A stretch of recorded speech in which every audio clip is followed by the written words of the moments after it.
Bismillahirrahmanirrahim. Assalamualaikum warahmatullahi wabarakatuh. Alhamdulillahirabbil alamin. Allahumma salli wa sallim ala sayyidina Muhammadin wa ala alihi wa sahbihi ajmain. Raditu billahi rabba wa bil islami dina wa bi Muhammadin nabiyya wa rasulah. Rabbis zidni ilma warzuqni fahma. Aku ridha Allah Tuhanku, Islam agamaku, Nabi Muhammad nabiku. Ya Allah, berilah aku ilmu dan pengertian. Rabbis shrahli sadri wa yassirli amri wahlul 'uqdatam min lisani yafqahu qawli. Ya Allah, lapangkanlah dadaku, mudahkanlah urusanku, ringankanlah lidahku agar mereka mengerti perkataanku. Rabbighfirli wa liwalidayya warhamhuma kama rabbayani shaghira. Ya Allah, ampunilah dosaku dan dosa kedua orang tuaku, sayangilah mereka sebagaimana mereka menyayangiku sewaktu aku masih kecil. Amin. Oke, hari ini alhamdulillah kita sudah bisa bertemu lagi, dan pembelajaran kali ini kita akan memasuki tema 4, subtema 2, pembelajaran 1. Kita akan langsung lanjutkan ke subtema 2 di tema 4, pembelajaran 1. Untuk itu silakan simak informasi pembelajaran dari Ustadz berikut ya.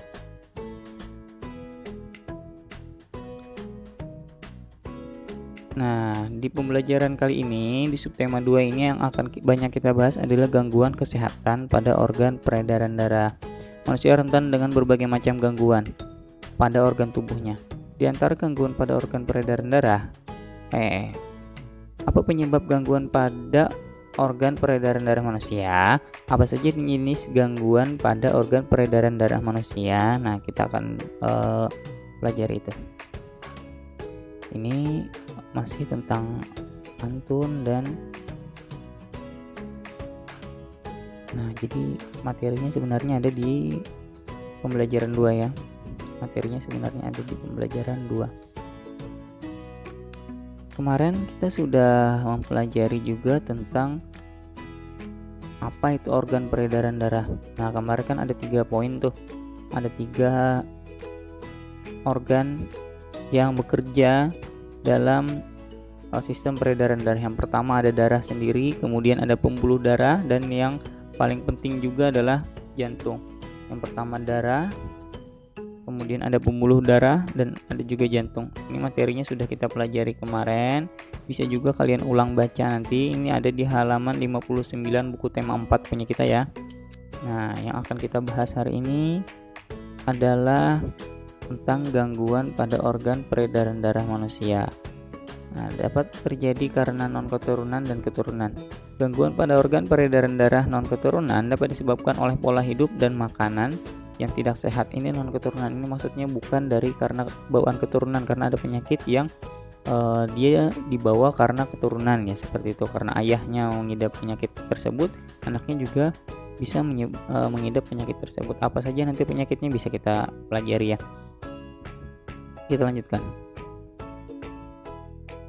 Misalnya terlalu sering mengkonsumsi makanan berlemak tinggi dan makanan berkadar kolesterol tinggi. Berikut beberapa contoh gangguan pada organ peredaran darah manusia non keturunan. Ada anemia, ada tekanan darah rendah, tekanan darah tinggi, kanker, jantung koroner. Berikut ini beberapa faktor peredaran darah karena keturunan. Nah, ini yang bisa maksudnya diturunkan oleh ayah atau ibunya, seperti itu ya. Karena ayah dan ibunya mengidap penyakit ini, akhirnya anaknya juga mengidap penyakit itu, bisa seperti itu. Pertama ada hemofilia. Gangguan ini disebabkan adanya kelainan yang menyebabkan darah sulit membeku jika terjadi luka. Kemudian ada thalassemia. Pada gangguan ini bentuk sel darah merahnya tidak beraturan. Hal ini menyebabkan daya ikat sel darah merah terhadap oksigen dan karbon dioksida menjadi berkurang. Nah, kita yang akan banyak Ustadz bahas hari ini adalah yang 5 ini. Nah, silahkan simak materi berikut.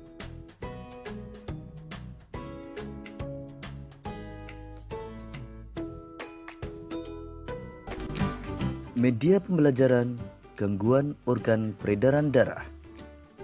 Organ peredaran darah manusia dapat mengalami gangguan.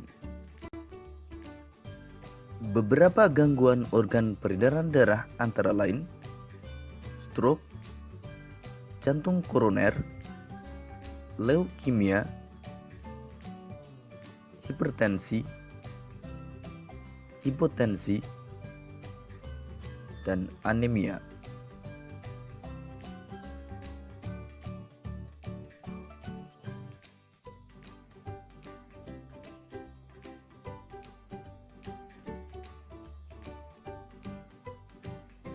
Anemia disebabkan karena rendahnya kadar Hb atau hemoglobin dalam darah. Kurangnya hemoglobin dalam darah akan menyebabkan kemampuan darah mengangkut oksigen menurun. Rendahnya kadar hemoglobin disebabkan karena kurang mengonsumsi makanan yang mengandung zat besi. Sehingga penderita anemia harus banyak makan makanan yang banyak mengandung zat besi dan vitamin C.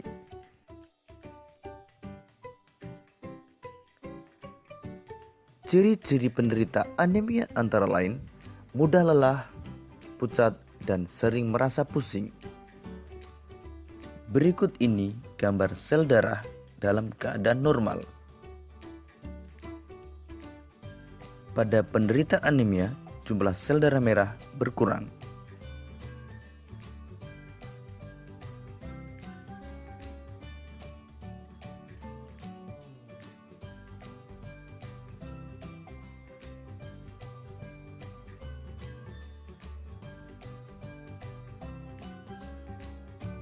Hipotensi atau tekanan darah rendah adalah kondisi ketika tekanan darah berada di bawah batas normal atau kurang dari 90 mmHg untuk tekanan sistolik dan kurang dari 60 mmHg untuk tekanan diastolik.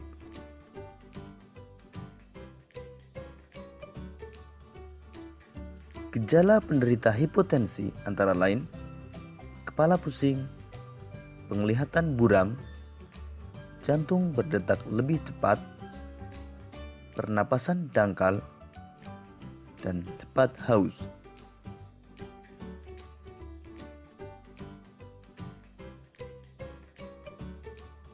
Beberapa kondisi yang dapat menyebabkan hipotensi antara lain kehamilan, dehidrasi, konsumsi obat-obatan tertentu, penyakit jantung, dan perdarahan.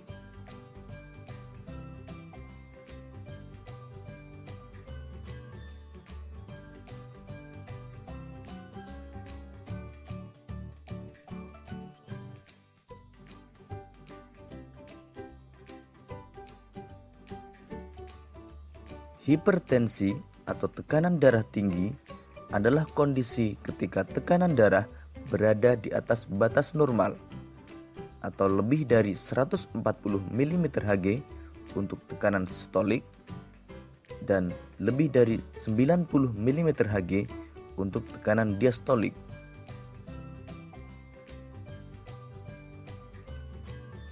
Beberapa gejala penderita hipertensi antara lain kepala pusing, penglihatan buram, detak jantung tidak teratur, nyeri dada, dan sulit bernapas.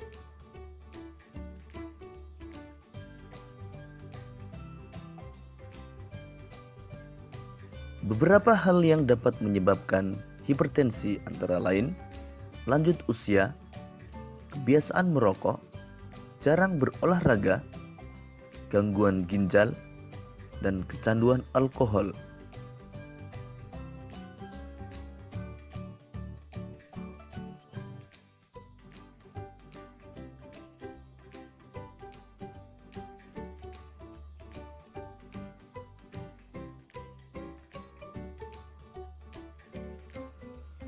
Leukemia atau kanker darah adalah penyakit yang disebabkan karena kelebihan sel darah putih yang jumlahnya abnormal.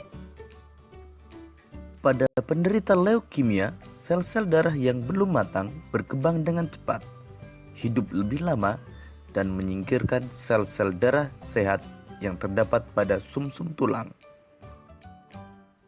Gambar tersebut menunjukkan perbedaan sel darah normal dengan sel darah yang terkena leukemia.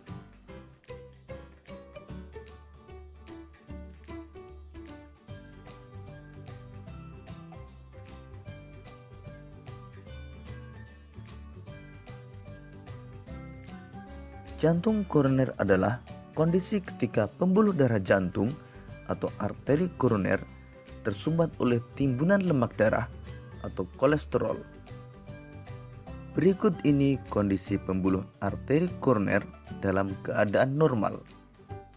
Dan berikut ini kondisi pembuluh arteri koroner yang tersumbat oleh timbunan kolesterol. Timbunan kolesterol menyebabkan pembuluh darah koroner akan menyempit, sehingga aliran darah dan suplai oksigen menuju jantung akan berkurang. Hal tersebut akan menyebabkan rasa nyeri pada dada dan sesak napas.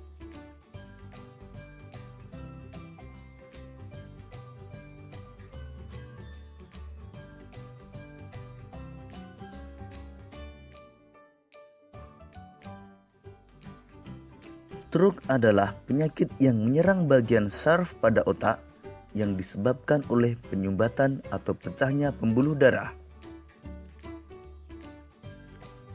Gejala yang sering dijumpai pada penderita stroke antara lain tungkai mati rasa, bicara menjadi kacau, dan wajah terlihat menurun.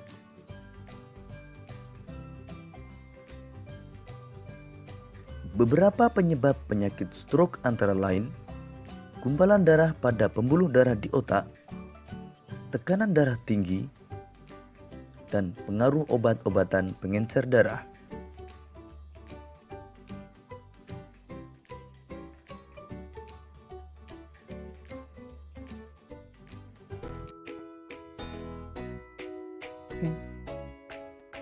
Itu tadi adalah beberapa gangguan pada sistem peredaran darah. Materi ini banyak informasi yang mungkin baru kita dengar, kata-katanya mungkin masih baru pertama kita dengar, atau belum pernah kita dengar mungkin, atau belum pernah kita baca. Nah, jadi